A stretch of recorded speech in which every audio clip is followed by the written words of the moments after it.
Hello, how you guys doing? James here. Hope you doing what? Hope you guys doing well on this morning. I could, woke up this morning, my shoulder was kind of stiff, and I could try to go back to sleep. You know, when you try to go back to sleep, it just we gotta get up and use the bathroom or something. It's hard to go back, but anyway, that's here and there. Um, well, today I got a video, and this is concerning around Dr. Umar. And you know, he's claiming he's a Pan Africanist and everything. And you know, and a lot of people like him.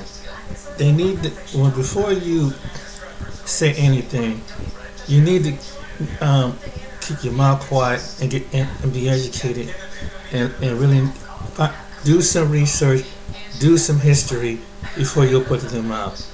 This man's gonna tell you from a Muslim's perspective. Hate to break it to you, but that $20 bill sitting on your desk is losing value as we speak.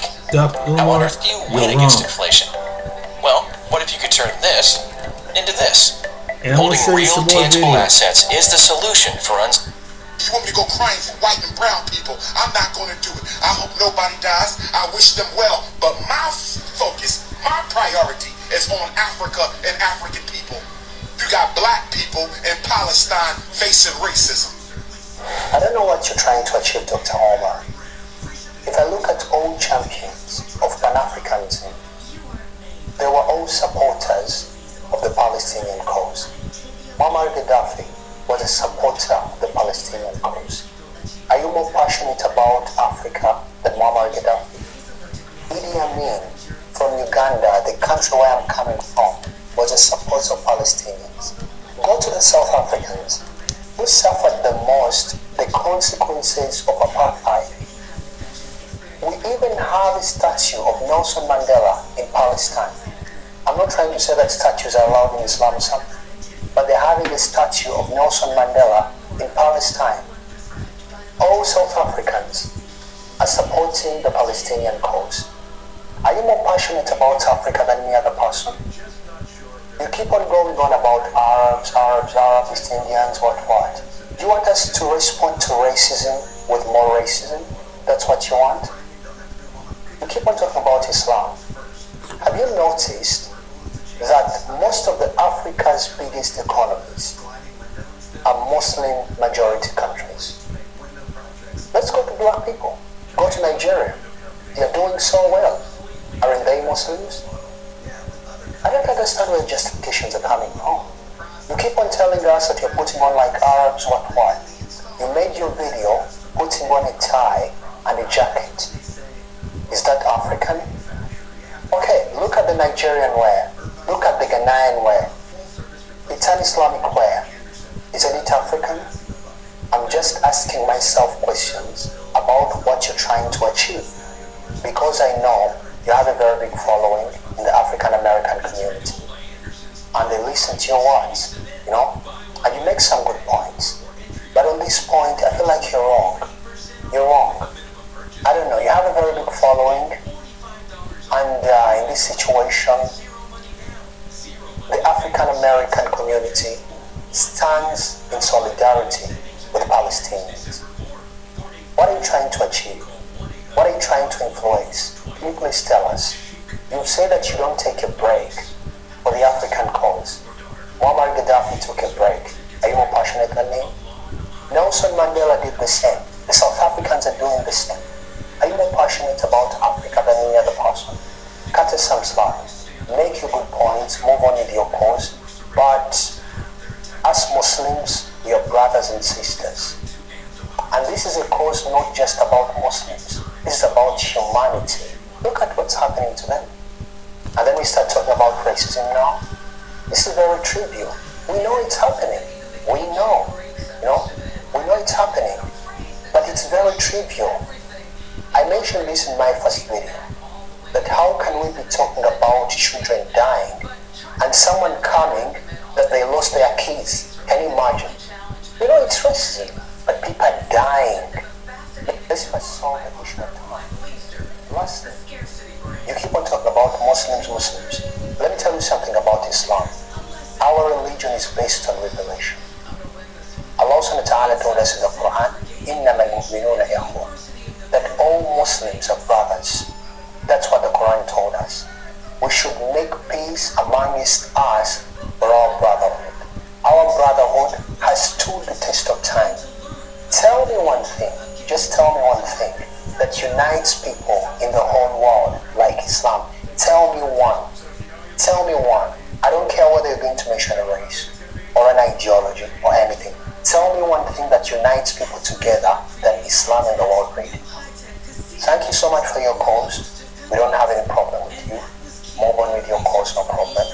But again, this is Islam. This is Islam.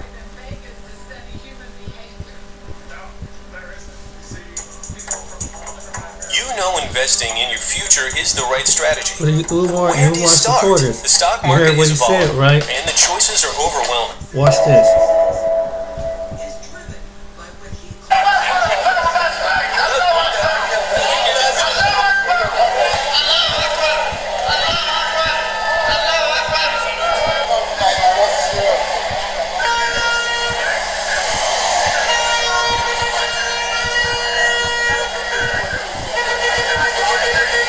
This is in Ghana.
Palestine, say thank you Allah, thank you Allah, thank you Allah. We are supporting you to the fullest. My name is Clara and I'm with you. Charlie, clap for yourself. I have to speak and then say my Yegan. Yes, my Yegan. Friday me banye fire Shibani. No ni ya no. Ekole kunyo go ya Palestine shiole. Onyanyo go ya Palestine shiole. This is the time this I go fight for freedom. I get freedom and justice. You can and Palestine won't fight the army freedom. Well, me banye fire. Tell me, Clara. This is Africa. I love Palestine and may God bless you. Try there, Palestine. You are all. Free Palestine! Free Palestine! From the rivers to the sea. From Cape to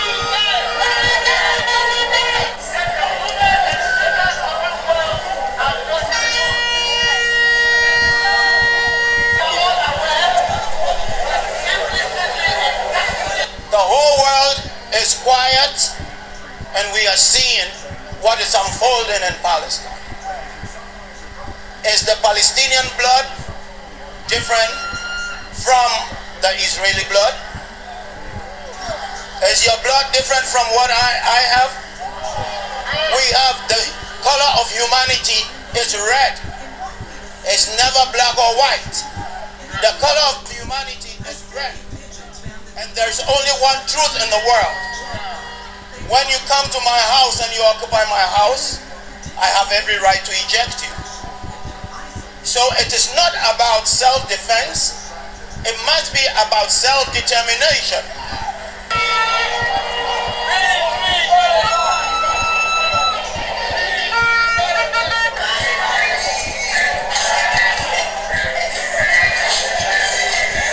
These are crimes against humanity committed by apartheid Israel, and we, the people of Ghana, who have been through slavery, who have been through colonization, who have been through neo-colonization, who have been through cultural imperialism, are saying that we stand with the oppressed people of Palestine.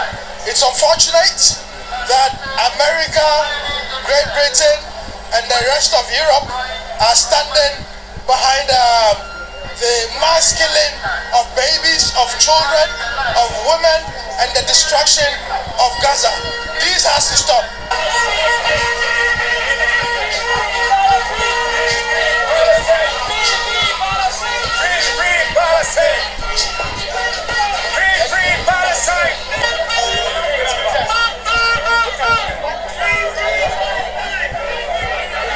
I'm supporting the demonstration for what it stands for. It is committed to calling on the international community that it's about time that we stop what is happening in the Gaza.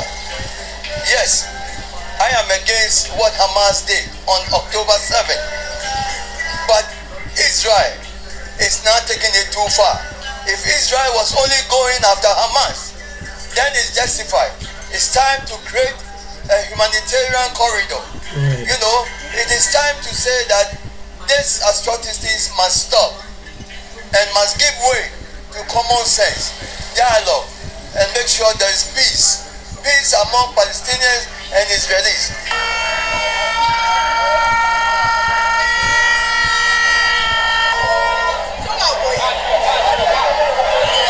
Not only that you united the Arab world, now you have the African world.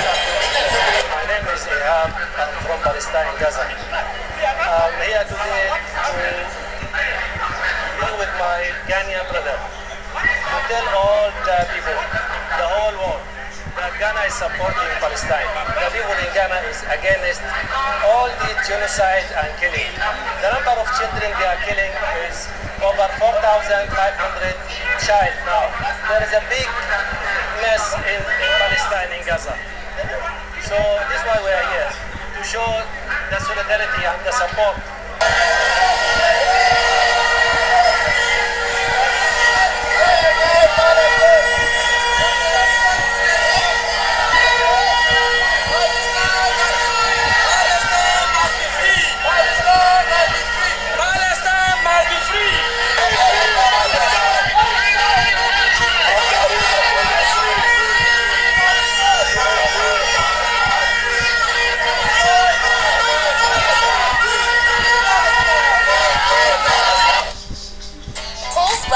Early access continues with our 3-day deals. Hurry and get Lego sets for 30% off.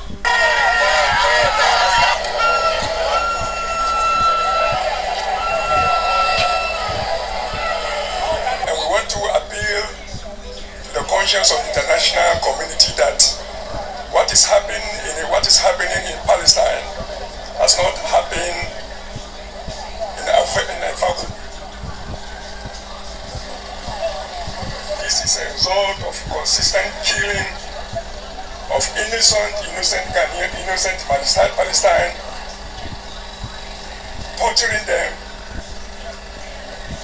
and killing their aspiration and killing their future. They always say the Israel, they have the right to defend themselves. Israel don't have any right to defend. They are occupiers and they have to leave that territory.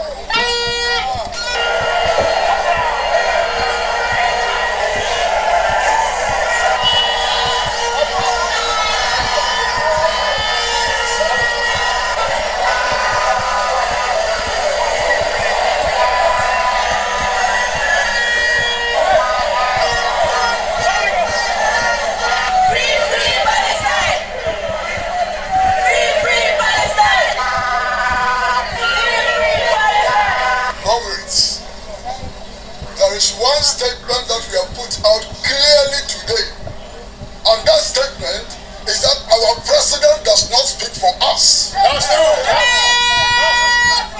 We are saying it loud and clear that we cannot be part of an apartheid system, and we cannot support the occupation of the Palestinian lands. Never. It is important that our elected officials, whether they are parliamentarians, presidents, ministers, or whatever, should listen to the voice of the people of Ghana.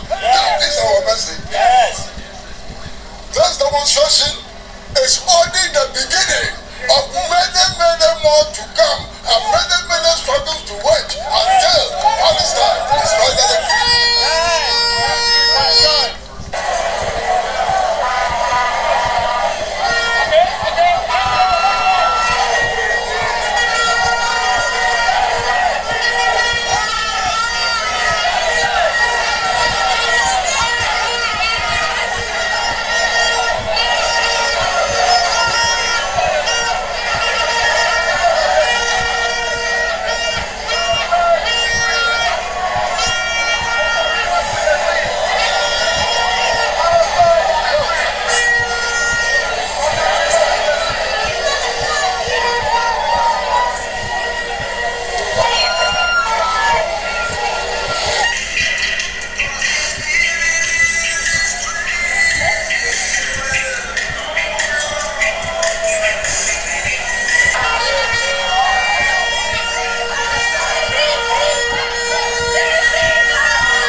So you have it, Umar. Don't go to Ghana or South Africa. You go with that rhetoric, they're gonna jump on your behind.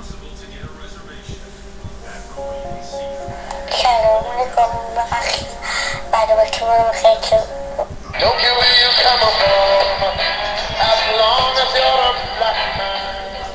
In 1977, reggae legend Peter Tosh released the song Equal Rights, demanding freedom for a number of African nations, but he also mentioned another country.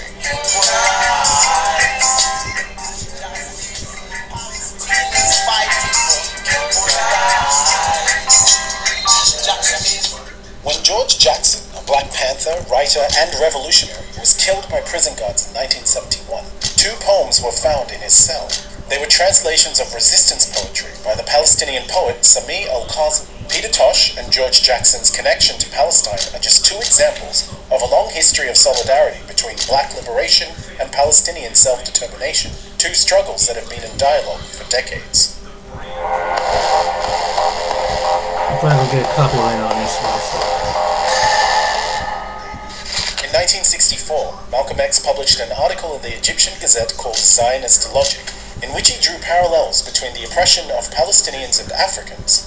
Instead of seeing it as a religious conflict, Malcolm saw Israel as a colonial project serving a wider imperialist agenda, saying European imperialists wisely placed Israel where she could geographically divide the Arab world. In the same year, Malcolm was one of the first African Umar, did you do leaders your to research publicly on lead this the one? Palestine Liberation Organization, as anti-colonial struggles gained traction through the world. Freedom for Palestinians became a touchstone for the international fight against imperialism. As Black freedom movements expanded their worldview to situate their struggle as part of a global anti-colonial movement, Palestine also became an important focal point of their solidarity. On August 15, 1967, the Student Nonviolent Coordinating Committee released a position paper entitled The Middle East Crisis, expressing support for Palestine and criticizing US support for Israel. Organizations such as the Black Panthers argued that freedom would never come for Black people in America unless all oppressed people were free. The Panthers frequently spoke of Black communities and their relationship with police as living under occupation as internally colonized people. They were vocal in their support for Palestine and met with the PLO in Algiers in 1969.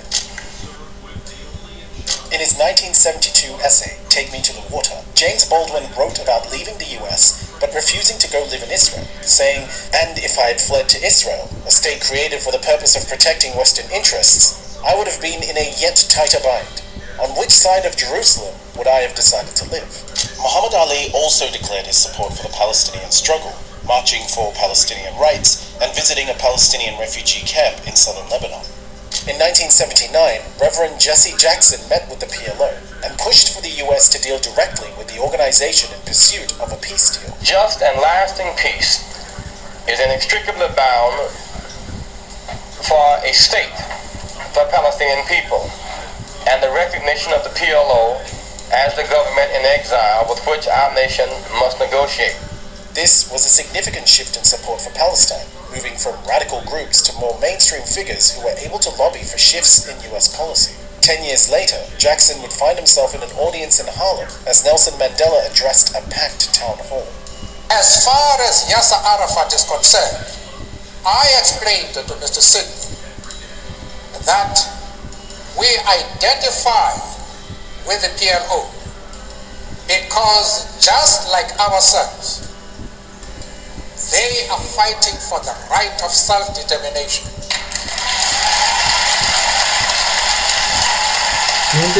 Like Mandela, Archbishop Desmond Tutu drew global attention to the plight of Palestinians as being parallel to that of black South Africans under apartheid. The inhumanity that won't let ambulances reach the injured, farmers tend their land, or children attend school. This treatment is familiar to me and the many black South Africans who were corralled and harassed by the security forces of the apartheid government. Mandela made a historic trip to Palestine in 1999. Choose peace rather than confrontation, except in cases where we cannot proceed, where we cannot move forward.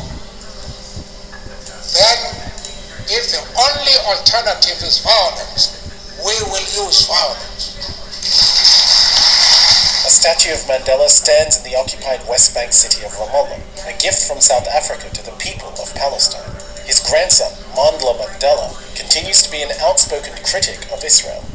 Release all political prisoners. We want to say to the Israeli government today that give the 6 million Palestinians living in exile their right of return. It's not possible to talk about global black solidarity for Palestine without discussing black Palestinians or Afro-Palestinians themselves. Some Afro-Palestinians trace their roots to the land as far back as the 12th century and are descendants of Muslim pilgrims who went to Mecca for Hajj and then settled in Jerusalem. Others are the descendants of those who migrated from places such as Nigeria, Sudan, Senegal, and Chad. Some of them came to Palestine specifically to fight against British colonialism and Zionism. The second, third, fourth generation, if you ask us to identify ourselves, we say we are Afro-Palestinians. We were born here, we grew up here. The community is deeply rooted in Jerusalem, with a long history of involvement in the Palestinian liberation movement. Ali Jidda is a leader of Jerusalem's Afro-Palestinian community who served 17 years in Israeli prisons as a member of the Popular Front for the Liberation of Palestine. The African community used to be always among the avant-garde.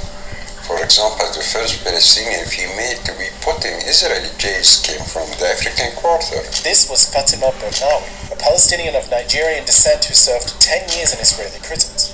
Released in a 1977 prisoner exchange, she was the highest-ranking female member of Fatah. The first Palestinian killed during the Second Intifada in 2000 was Osama Jidda, an Afro-Palestinian shot on his way to donate blood. Vaulted. The secret is secure gold savings. Hate to break it to you, but that $20... Jordan with a hard times, tales from the dark side, evidence of the settlements on my... Oh, okay. Well, this on the verge of this. So there's neighborhoods in America that are doing way worse than that. So this is circulating now and hate is spreading. Hi lovelies, welcome back to another TikTok video. If you're new here, my name is Belinda Strana. Thank you so much for all the love, for all the support. I cannot take all this gesture for granted. And to my returning subscribers, thank you so much for the love and those people that share my video, the commentaries, and to my newest member, you guys are the real MVP. Thank you for all the love and support. Alright lovelies, let's get into this video, and please don't forget that this channel does not support any form of violence, lovelies. We are only here for educational purposes. We are here to open our eyes. Alright lovelies, let's get into this video. So lovelies, we are still in the video that a friend sent to me and asked me to react to it, where this, black woman was actually telling black people not to get involved with what is actually happening, like the word that is happening between, what I'm talking about. So because of YT and all of that, I don't want to just go into direct, but I know that you understand what I'm talking about. So I was able to put up some stage from black people trying to react to what this auntie said about black people not to get involved with what is happening between these two. So guys, I was also able to put up some stage from from them, like the Palestinian and Arab and what have you, what they have to say. So a lot of them came for this auntie that encourage black people not to get involved. So a lot of them came and they came with a lot of things they have to say to her, and a lot of things they have to indirectly say to black people and all of that.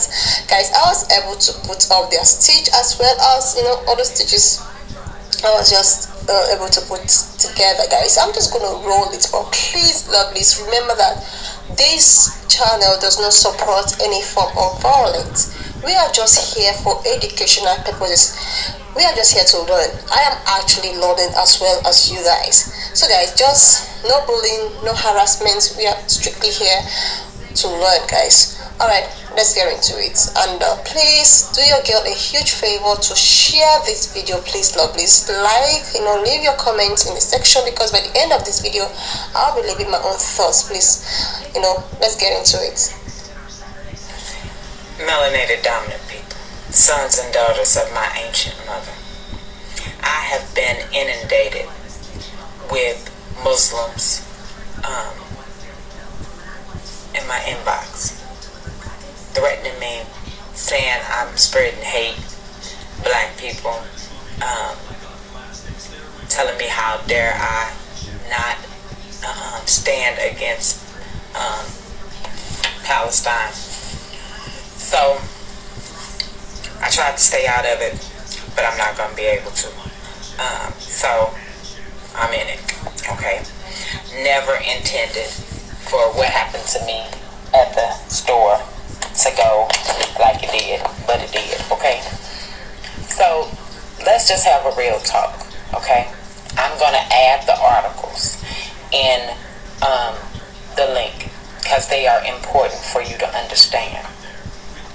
So there is a neighborhood in Gaza, on the Gaza Strip, where 11,000 Afro-Palestinians live. It is called Al Abib. Back when I first became owner of Mint Mobile, I promised one of our first and longest running customers was You know what that means? Slave. Yes. That is where black people live. And that is what the Arabics call that neighborhood. Slaves. The land of the slaves. I'm going to drop the articles so you can hear from Afro-Palestinians how they're treated in Palestine. It is very similar to how we're treated right here in America. Okay? You're going to hear stories of Afro-Palestinians being pulled out of taxi cab and searched because they were black. You're going to hear stories of Afro-Palestinians telling you how when black Palestinian women walk down the street, they call them out their name, okay, by their skin color. Chocolate, cappuccino, hey cappuccino, hey chocolate, hey black. But the neighborhood, if that doesn't reach you, melanated dominant people, can you imagine 11,000 black Palestinians looking just like you, being humiliated in their home, in their land, in their compound, while the Arabs and Muslims are being oppressed? They still had time to oppress black people there in Gaza. So I do not condone the loss of life on any side. So I can't stand with anyone, okay? what I am standing with is that it's none of my business. But if it was my business, then it would be toward the melanated dominant people that suffer racism on both sides.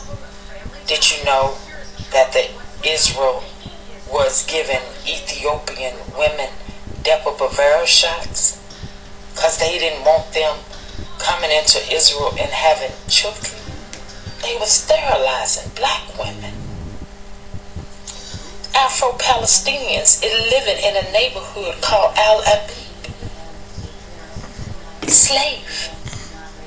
Can you imagine little black kids going home saying, oh yeah, you stay in the neighborhood of the slaves? Come on, melanated dominant people. I know we can do better than this. It take 5 minutes of research before you go and run and say we stand with Palestinians or we stand with Israel.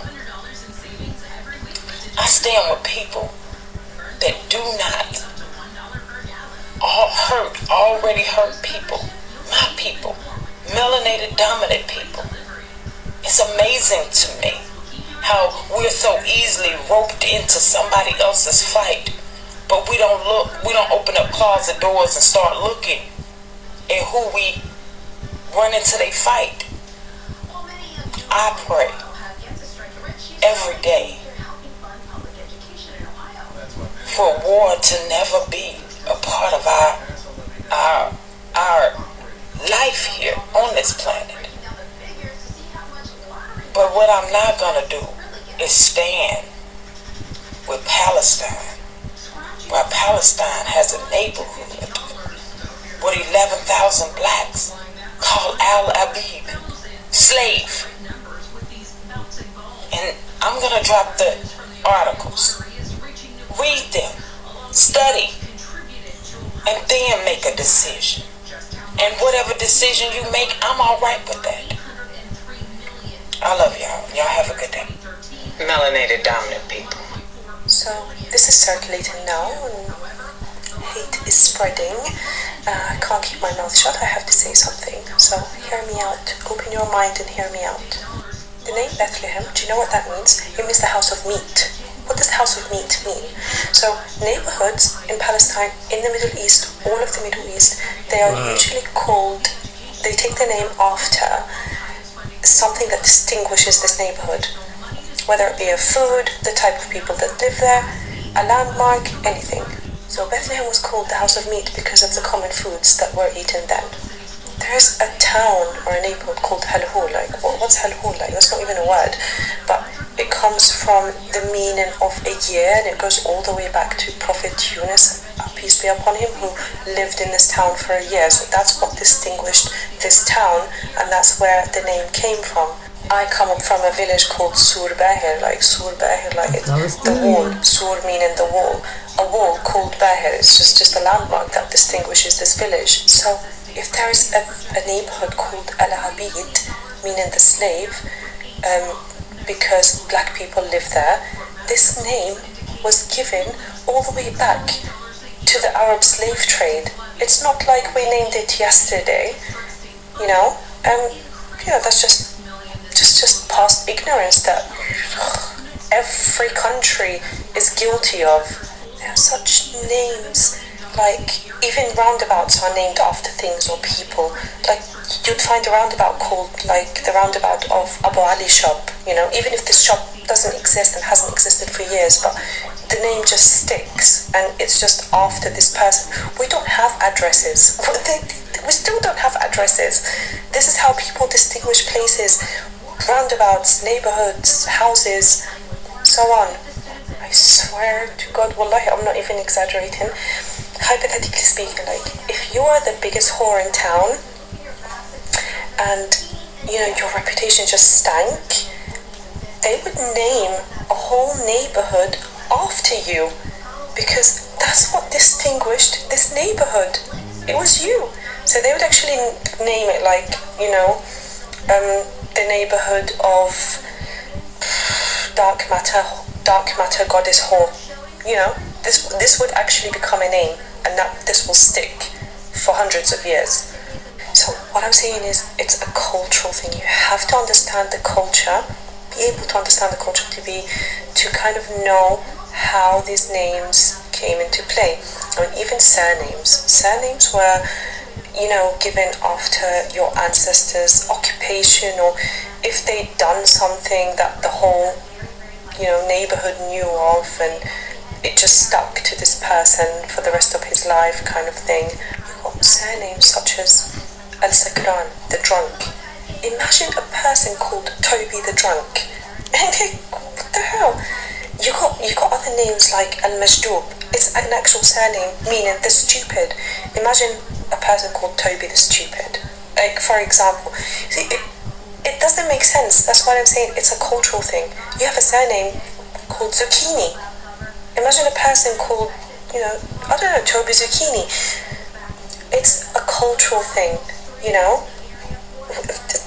Al-Majdub, like the drunk or the stupid, it goes all the way back to someone's ancestors, and this person's ancestor was a drunk, and the name, and he got labelled as that, and the name just stuck with him, and it actually became a surname. It's a cultural thing. Don't let Israel bring in these cultural misunderstandings between us to cause division. So there's neighborhoods in America that are doing way worse than that.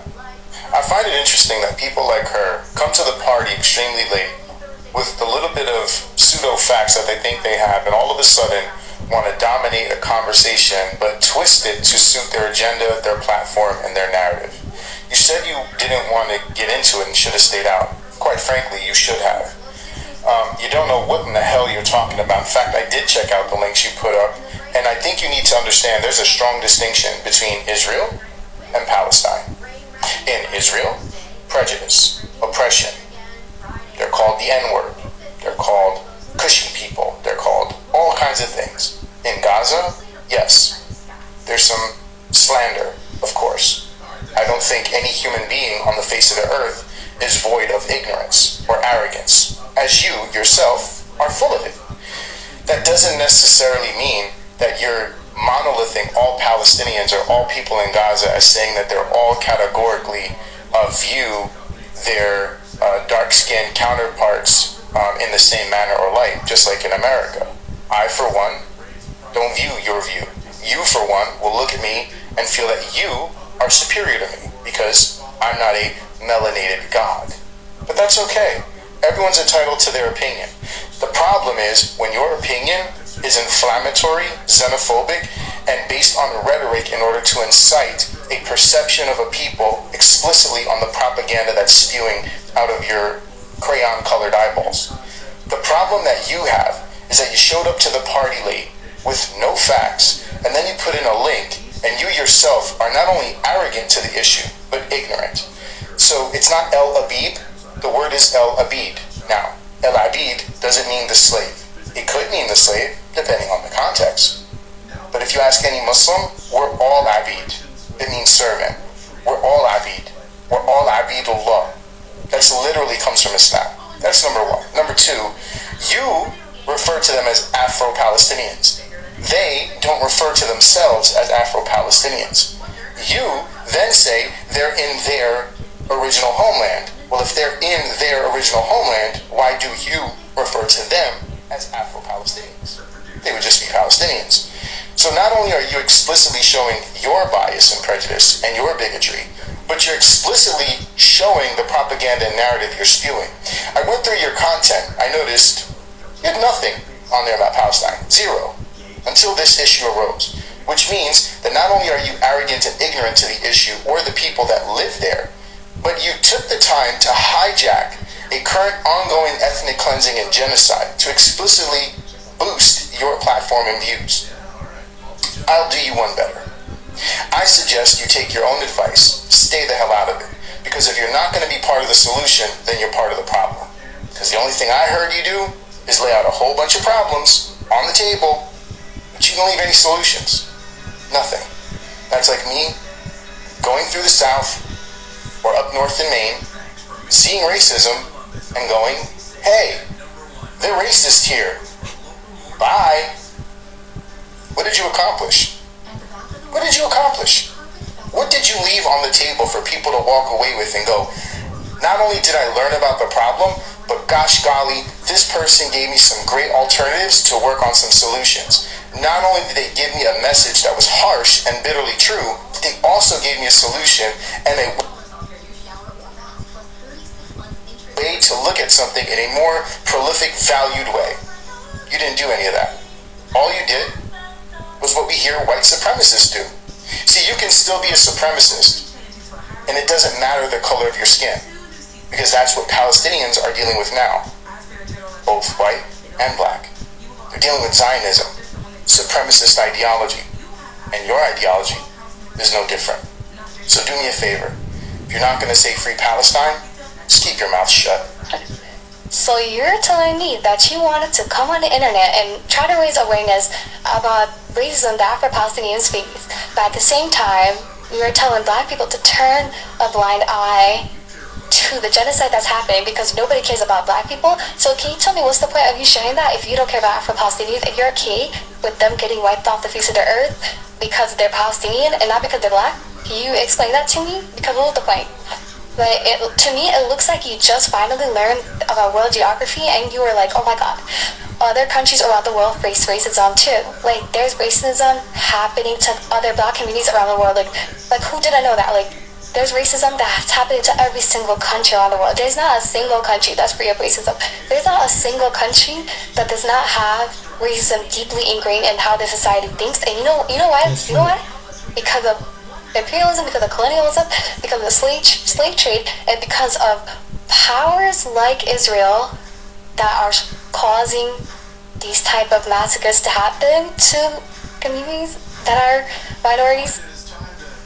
Like, the way that you're speaking, the way that you're talking is so evil-spirited. It's so hypocritical, and I'm sorry, it's hypocritical. At the end of the day, black people are a oppressed group. That's facts.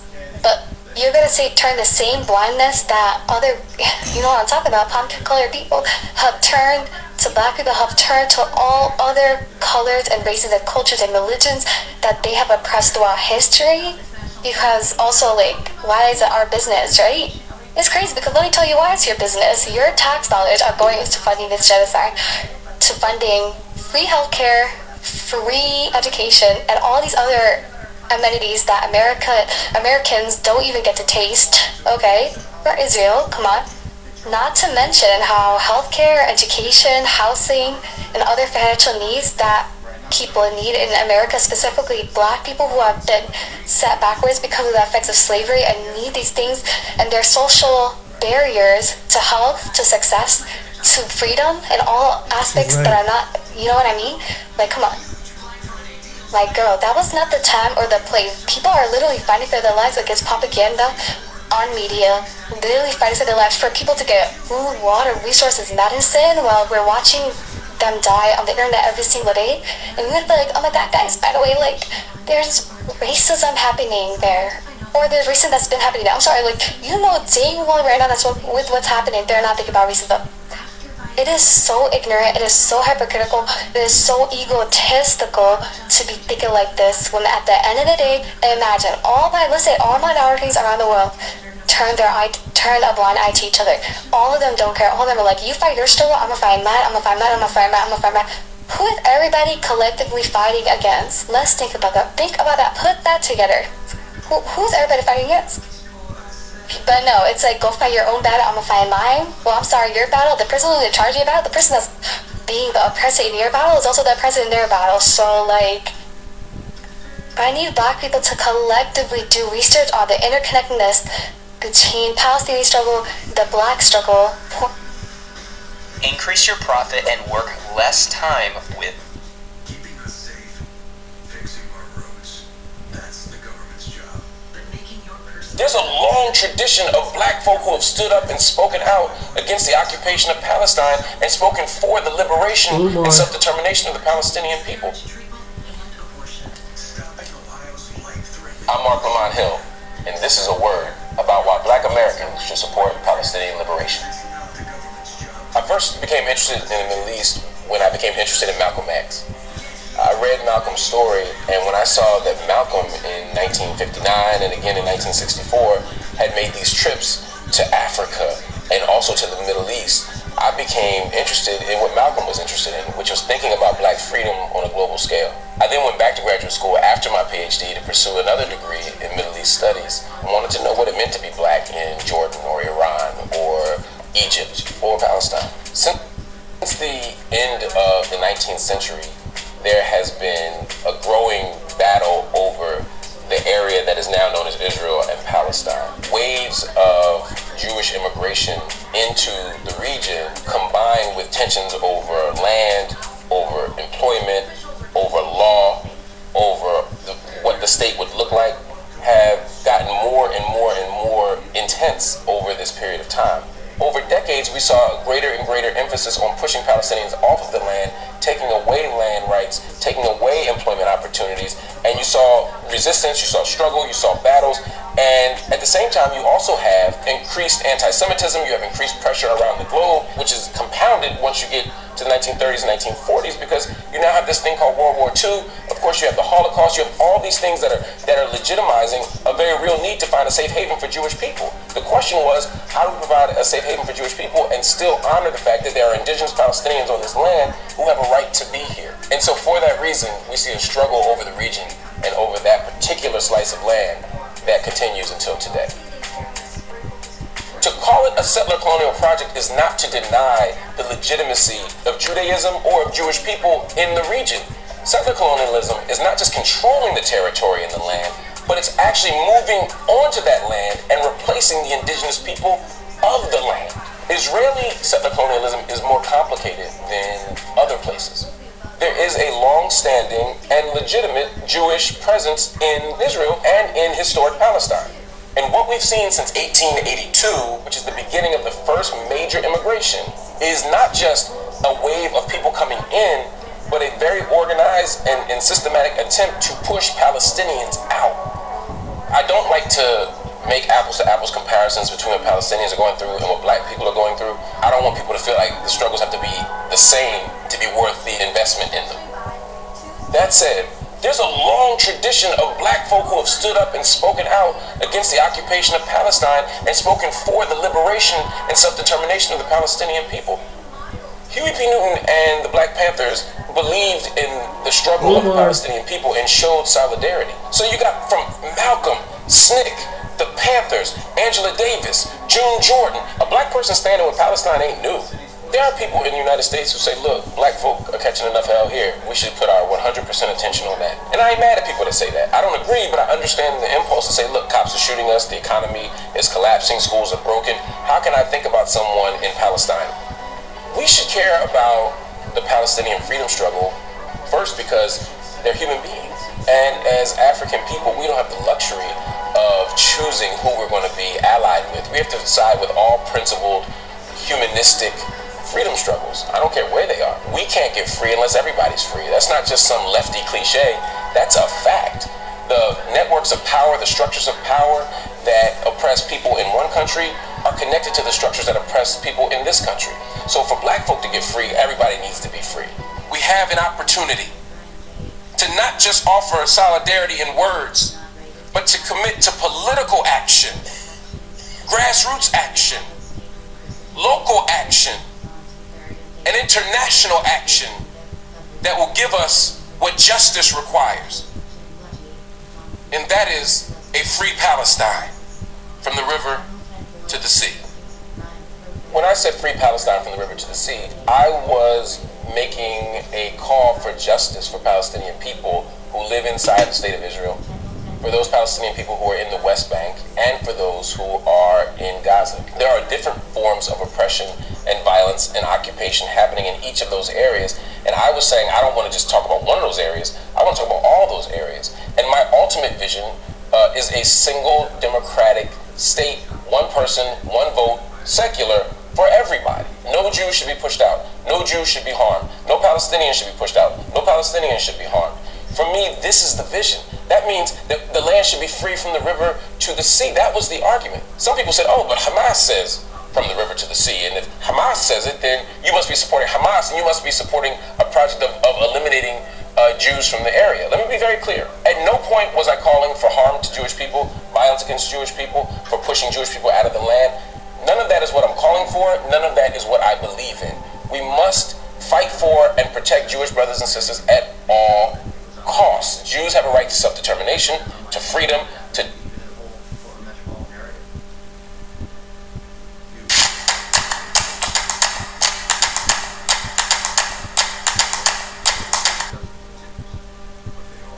Get ready with Dyson, using our patented technology.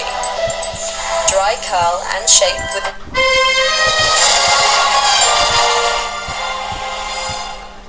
What's up, family? This is your man, not your boy, bringing you another gold nugget that you can either pick up or you can just kick it aside. You know, I want to share this video with you all because I want to bring an alert to what's going on.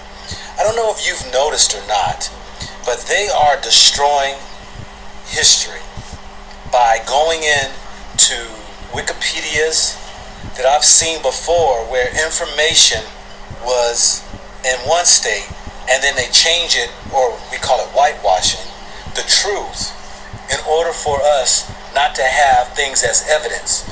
Now we know the ADL, the Jewish community, have been claiming they're under attack by us, and that we have been trying to switch identities with them, versus many are saying that they have switched our identities, their identities with ours. But this is what I want to put out here, family, that we need to be cautious of. Books are being changed rapidly, especially when they go under a new edition. Or when I see that Wikipedia, when I see Britannica, when I see the archives, websites, when I see the Bible apps, whether it's Blue Bible, whether it's King James Version Bible apps, they are changing words, they're changing meanings. There is a collective effort in society today to be able to remove what we have become hip to, aware, woke to. And now we are under attack by them shifting information, putting the words and terminologies and languages and places, people, to throw people off in this whole witch hunt that they want us to go on. I've said before anyway, that information that is shared out here is all lies, yet it's all truth based upon the person who's providing that information or the receiver of where he might stand in his understanding. It throws me back and it pisses me off because I've said this before. These damn Americans, put the D in front of America, capitalize E, damn Erica,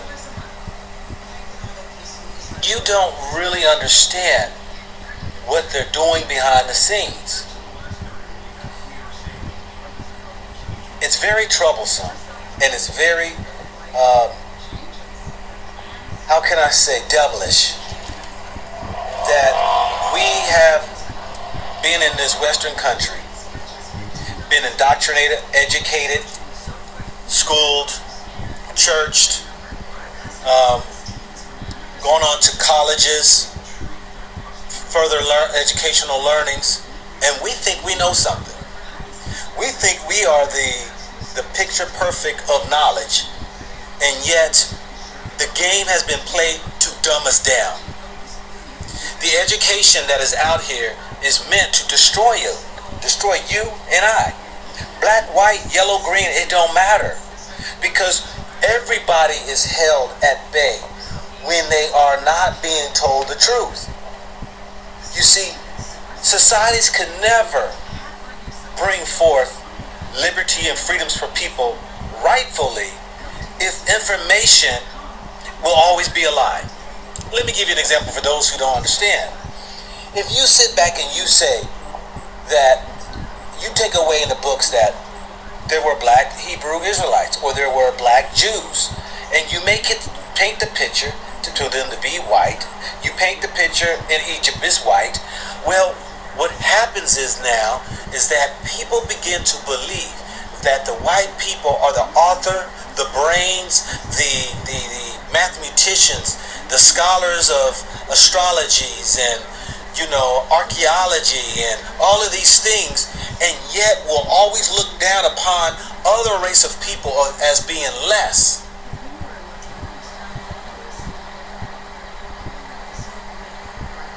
To the degree where even books that people die by, we're going to talk about religion, has been used to benefit the small few, but to take control of the masses. And while I'm going on the internet and I see things that I know have been changed, when I read in these books that I see they've been changed, it takes me to now the very old books, the old things that were there.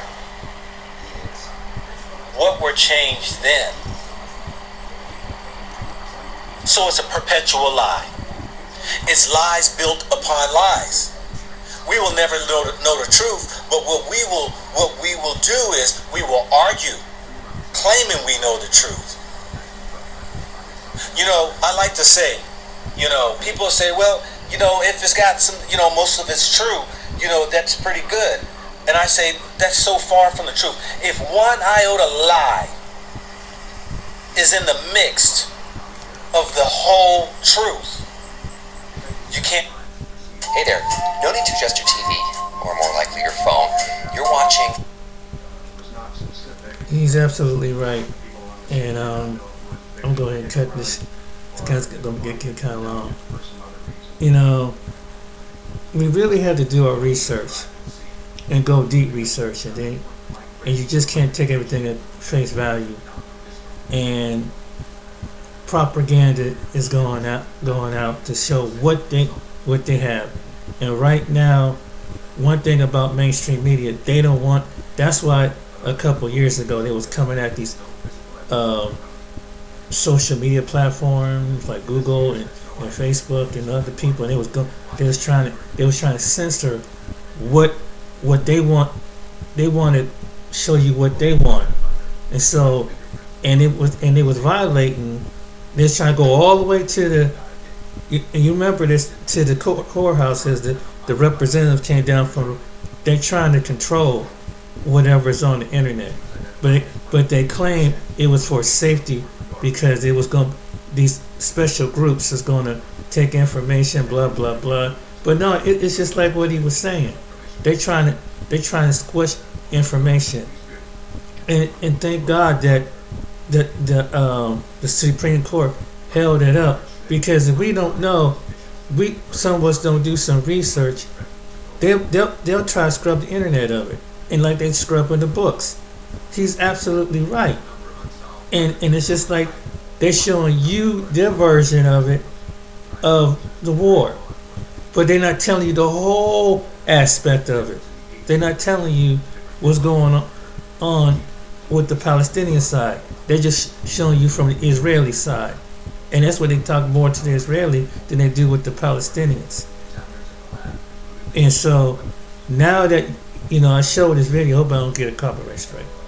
But this was educational, fair use only, because I had to show, I'm doing it for education use, so other people don't know, so they don't make comments like Umar and this silly ass woman talking about. You got to go, and unless you over in that part of the world, you get it from the horse's mouth they sell. You don't just go by what someone say. I learned that recently. Get the whole truth. Let God show you the whole truth. Don't just go by. Don't just be moved on emotions. And the tendency, as a people, we're one of the people that get moved by emotions, and we don't think with logic what the whole this thing is. Unless you've been outside this country and gone to this country and talk with the people and learn to listen, don't be like Umar thinking that you can out talk and out think and that you know everything. You don't know everything. You don't know how you think it. You speaking all this liberation guy, and you never did the research on the history of your own black people in America, along with some African leaders that were part of the liberation of Palestine. This is because this is what happens when you're ignorant and you don't know something. And some of these people who are following Umar, and it's your fault because you funded. He's talking about trying to build an institution which he done wait on for 13 years. Ain't move on, and he got so much opinion for everything else, but not being on boots on the ground and doing what he got to do to get this so-called school up and running. He's just going around giving outdated information, probably from his. If you talk with probably psychiatrists and sociologists, he's probably giving outdated information, and then he bring it to you because some people in a certain community don't know certain things because some of us don't research it because some of us is late, and people who is lazy and they just caught up with blackity black and they don't understand. And it's a show, and that's why some people take it as a joke, and it's some people who stand up for the real liberation, and they ain't just talking, they've done it. They would go out there and do it behind the scene. They don't just have to nominate themselves as a king or a prince or whatever. They do it. They do it among your own people, among their people. And so he don't know what Africa, some people over in Africa really is, and some of the people on the continent really think. He's trying to talk about shouting all these people, and he don't even know. So that goes to show you he lacks knowledge. He don't do no research. He just run off at the mouth. And it just comes from a man who's on the continent. It was the Muslim man that knows his people, on the people. He got to use some. He don't have no wisdom whatsoever. And it's sad that you have some black people here in other places that listen to that crap and believe them, and haven't really been out and spent time and close your mouth and listen to people. That's the problem. He wants to dominate, and he's so egotistical that he don't even hear himself talking on a grander level, talk about Pan-Africans and nationalism. That means that he don't know what the hell he's talking about, because the ones who were doing it, the forerunners, were with the Palestinians. See, this is what happened when you lack stuff, and you make yourself like a fool on the internet. And some people, and now you talk about getting donations. Now ain't nobody. Now you just screwed yourself. If you was trying to do a project, you just shot yourself in the foot because your own ego and personality, and being childish and name calling people. You're not even mature enough. He's not a mature a man to see the whole picture. And how anybody who is African and proud to be African can take you seriously? They don't take you seriously, because now you just expose yourself. Then it was people in the Caribbean that support the Palestinians. Sometimes it's just good to close your mouth. You ain't got to comment on everything. All you got to do is say, what you think? I don't have no comment on it. Hey, or just be briefly. He got to go off on this tangent, and people entertain it. And they say, you don't know. Some of us black people never been out the doggone country. Even when the people come from the other country, we don't sit down and take time and talk with these people. We don't sit down and we have an honest discussion without thinking that we don't do and dominate. Sometimes you have to be open-minded and listen to understand what a person is called communication, and he lacks that. I don't know how he became a psychiatrist, because he don't know how to communicate. He made himself like a fool. I mean, not to show you. I hope you guys share this video. I guess I hope it gets out. You got to get the whole truth. Unless you sit down and go on in that country, or met a group of people from that country and talk with the people and figure out where they stand. Not just one or two individuals. You got to know the whole group of people. That's why, I can't just talk one, two different, not just sit down, talk with a group of Nigerians. Sit down, talk with a group of Canadians. Sit down, talk with a group of Senegalese. Sit down and talk with them, with Eritreans, Ethiopians, and so forth. People from Haiti, Jamaica. Figure out where they're coming from before you just get out there and say something. Because you don't know what their countrymen they really think. And calling them out their name and insulting, it's not, you act as childish. And Umar, the world don't evolve around you. Let me say, you'll never be a great leader. You won't. You think you are in your own mind, but you sound more like a fool. And now you make yourself like a fool on a grander scale. And when this get out over the internet and get over those countries, they're gonna look at you like you're a dumbass. And they're gonna be very offended. They probably not even want to come over there and visit. You see that? How you played into that? You a dumbass and you don't even know it. You just come on and rant and rave and don't know. Just like you do rant and rave about black men over here and don't listen to the men over here. You rant and rave and you don't have no knowledge. You have no sense. For a man is supposed to be educated. And it's silly that there's people that follow you and still giving you money and don't have a lick of sense and don't know it don't take 13 years to get a doggone school up and running for boys. It don't take no 13 years. But people are so caught up in the emotions over here. Any reasonable person know that. But there's people try to tell people, but this Umar supporters don't see the whole picture. And he prays on that. He prays on your mentality. And now he looks embarrassed in front of the whole world. And like I said, he don't represent me as a black American. He don't represent me. Shit, Now it's on a grander scale. Now when you guys go over to the continent, they're gonna remember your face.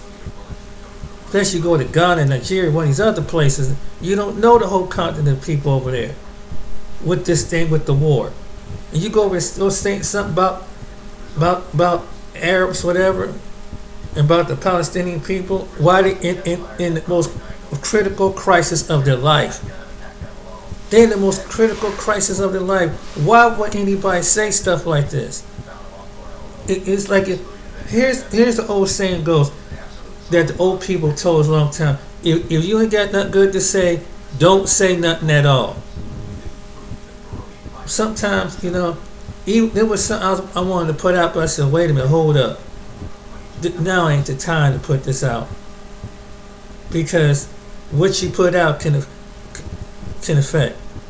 There'll be a time, you have to learn the time and the season to present things. I have a mentor that told me this. Some things ain't good to speak and put things out at one time. And people like Umar don't understand that, and like that woman. You don't just rush to the internet. You do a thorough research before you make a blatant statement and get your resources. So when you do, you can show from a different perspective.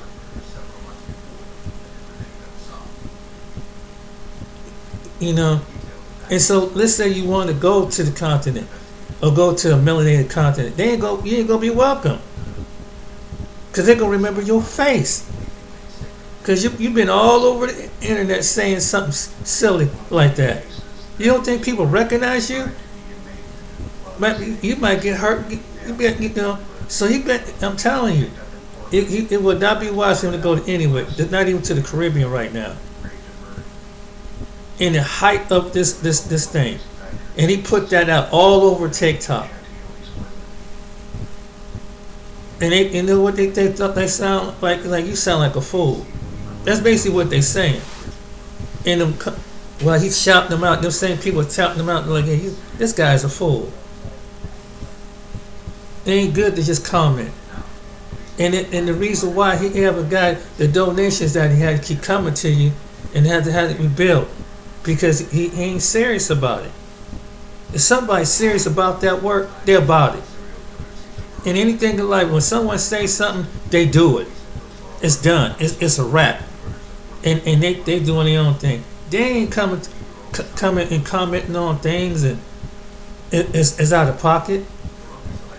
If anything, if somebody would ask you your opinion, just say no comment. You know, just hey, right now, you know, you could have been mediocre about it, but you had to go on off his tangent, and now gas over there. But you know, for the people who support him, you can keep supporting them, because you make yourself like an ass. And that's why sometimes as the people, we don't get nowhere. Because you always have some people irrational like him in the damn community. Ain't doing nothing but talking. They just talk. They ain't solving the problem. They telling you want to dictate and criticize and mitigate and bully you into something that they not even living up to it. How you gonna listen to somebody if they're not living up to it? How can you tell me about something and you're not doing it yourself? You tell me that black men should be with a black woman, but yet you ain't married to a black woman. You ain't committed. And I don't see how any black men can take him seriously. Just because, and people give him just to see, and wow, he really talking. So talking what? Foolishness. I mean, he made himself like a fool. This on a grander scale. He might have hurt his own chances. And he all this hype and all this stuff that you do over there, it might not fly over there. You gotta know the people, really know and listen to the people. He's trying to be this international, trying to think he's like a Marcus Garvey. You'll never be on a level like a Marcus Garvey or Malcolm X. Because you ain't did nothing but talk about your rhetoric. Them guys did something. You ain't did nothing but run your mouth. They made stuff go. Marcus Garvey put his ship together. He had people to work with him. Malcolm X did something. He had people work with him. He traveled to the countries and talked with the people. He wasn't on here bragging, trying to say he's the king of Garvey Ace, whatever. Look at black people. Read Marcus Garvey. Read his story. Read Malcolm X's story. Stop assuming. Don't be listening to somebody's a bunch of hype. Go find out for the founding people themselves. Your Frederick Douglass, the Marcus Garvey, and other people like them. They didn't act like that. They didn't talk that crazy talk.